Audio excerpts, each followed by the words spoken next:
Hello everyone and welcome to a really awesome game. It's from day 2 of the Aimchess US Rapid Preliminaries, and it's the first game of day 2. It's Naroditsky versus Wesley and it features an opening that just keeps on giving. Just when you thought you've seen everything there is to see from the Ruy Lopez, a game like this happens. It's incredibly enjoyable.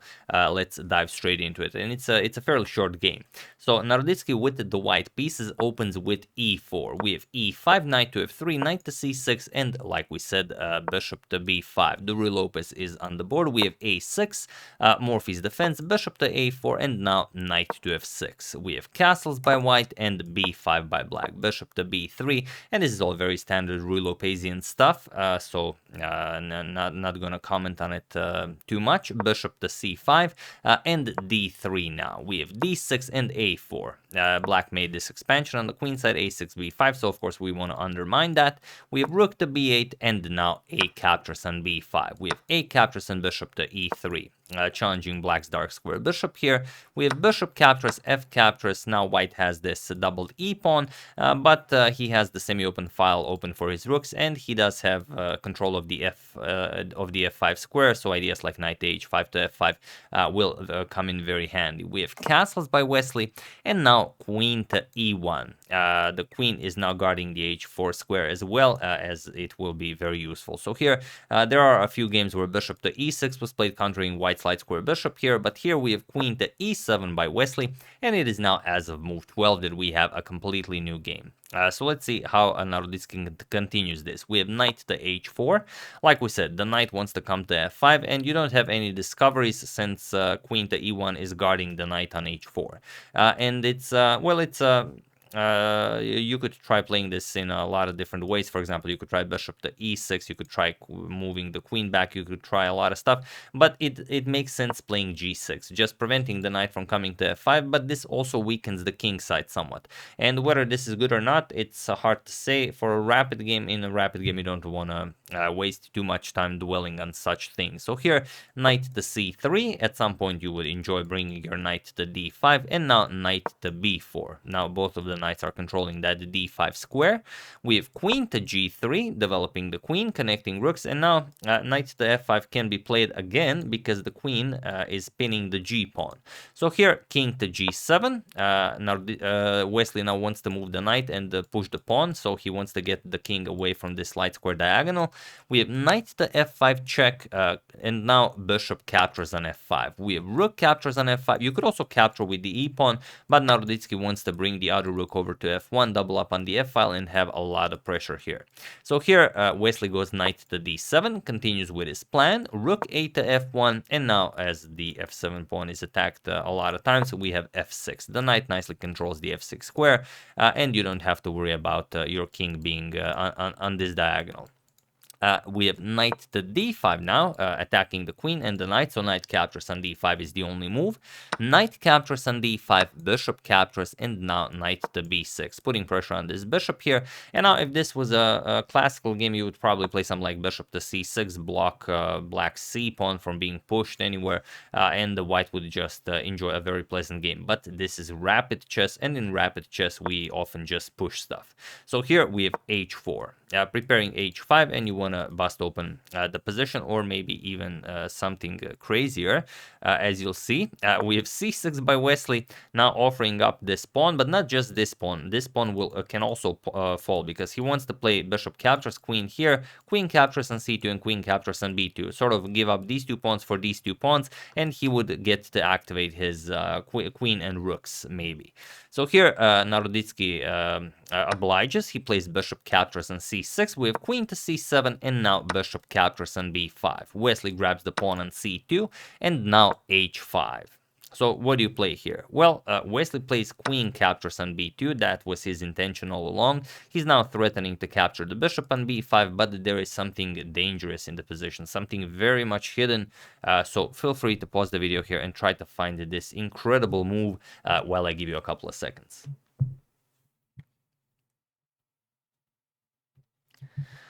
So for those of you who were able to do it, congratulations on spotting it, as it's really not an easy move to find. And for those of you who just want to enjoy the show, it's pawn to h6, and this is truly outstanding because now, well, obviously we have to ask ourselves what happens if the king just captures the pawn. Well, if the king captures the pawn, then we play rook captures on f6, and it doesn't really matter what black plays here. You could move the king back, you could capture the rook, none of this works. For example, you capture the rook, we're gonna play queen to h4 with check, and now your only move is king to g7. Now we capture here with check, and now after king to g8, you think, okay, now everything is fine. He can't really do anything here. If he plays queen to f7 check, I'm just gonna move the king away to h8, and there's really no good way to continue.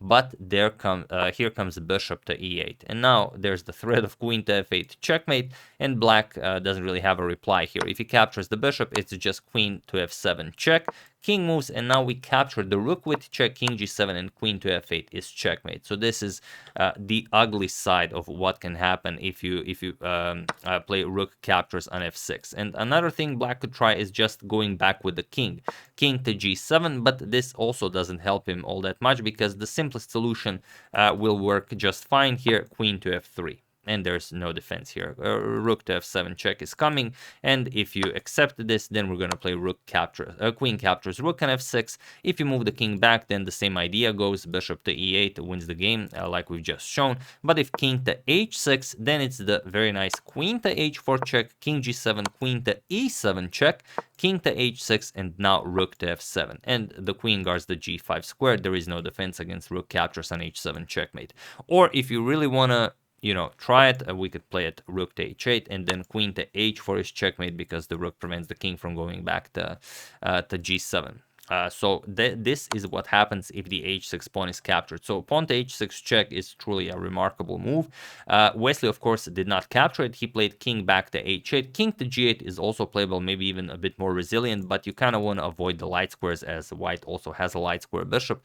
So Wesley played king to h8, but now comes queen to g5, and this is just a monstrosity of a move. The point is, if you capture with the rook, then this really doesn't do anything. Captures, black will capture the bishop here, and you don't have a good continuation. But here, the move Naroditsky played, queen to g5, is the only move that wins, and this is just spectacular. There's no good reply here. If f captures on g5, it's a nice checkmate. Rook captures on f8, rook captures, and rook captures is checkmate, as the pawn covers the g7 square. Something that would not be possible if the king was on g8, like we mentioned, but even that line falls apart very quickly. So here, of course, we have queen captures on b5. There's no good move here. All of the moves just end in checkmate. So Wesley captured the bishop, hoping for the best, but now rook captures on f6. We have rook f to e8, now trying to survive this, but now another shocker here. Naroditsky just keeps on giving. Rook captures on g6.